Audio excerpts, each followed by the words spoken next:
ఉమ్మడి ఉభయ గోదావరి జిల్లాలో డ్రైన్ల సమస్యల కారణంగా తలెత్తిన కొబ్బరి తోటల నష్టాలపై చర్యలు తీసుకుంటున్నట్లు మంత్రి అచ్చెన్నాయుడు తెలిపారు.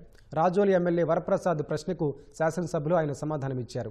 నష్టపోయిన ప్రతి చెట్టుకు 1000 చొప్పున మొత్తం 10 కోట్లు ఆర్థిక సహాయం అందించేందుకు ఉద్యానవన శాఖ ప్రతిపాదనలు సమర్పించిందని తెలిపారు.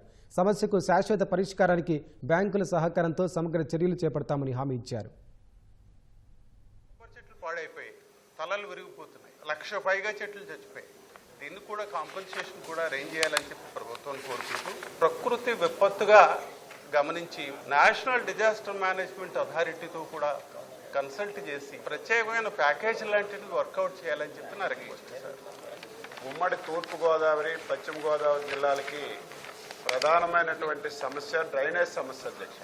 దురదృష్టం ఏమిటంటే లాస్ట్ 5 years ఆ 2 జిల్లాల్లో ఒక్క పైసా డ్రైనేజ్ సిస్టమ్ మీద ఖర్చు పెట్టకపోవడం వల్ల మొత్తం డ్రైనేజ్ అంతా పూడికిపోయి ఇటు వరి వ్యవసాయానికి కొబ్బరి చెట్లకి తీవ్రమైనటువంటి నష్టం జరిగిన విషయం కూడా సభకు తెలియజేస్తున్నాను అధ్యక్ష. రైడార్ సర్వే జరుగుతుంది.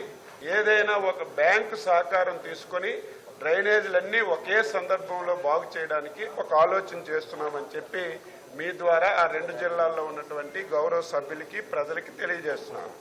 అదేవిధంగా గౌరవ సభ్యులు నష్టపరిహారం అడిగారు. ఒక్కొక్క కొబ్బరి చెట్టుకి 1000 రూపాయల చొప్పున నష్టపరిహారం ఇవ్వాలని చెప్పి ఒక ఎస్టిమేషన్ కూడా చేశాం, ఫైనాన్స్కి పంపించాం. దాన్ని కూడా ఇవ్వడానికి మేము ప్రయత్నం చేస్తున్నాం అధ్యక్ష. అయితే ఈ ఉప్పలకుత్తం డ్రైన్ ఉందో తాత్కాలికంగా దీనికి చేయకపోతే చాలా ఇబ్బంది వస్తుందని చెప్పి గౌరవ ఉప ముఖ్యమంత్రి గారే స్వయాన వెళ్ళి అక్కడ పనులకు కూడా శంకుస్థాపన చేసి పనులన్నీ కూడా ప్రారంభించాం.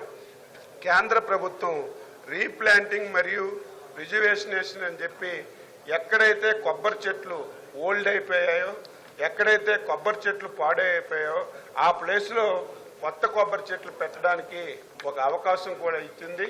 తప్పనిసరిగా ఆ స్కీమ్ కూడా ఆ ప్రాంతంలో అమలు చేసి కొత్త కొబ్బరి చెట్లు పెట్టి మళ్ళీ రైతుల్ని ఆదుకోవడానికి అన్ని విధాల ప్రయత్నం చేస్తామని ఈ సందర్భంగా తెలియజేస్తున్నాను.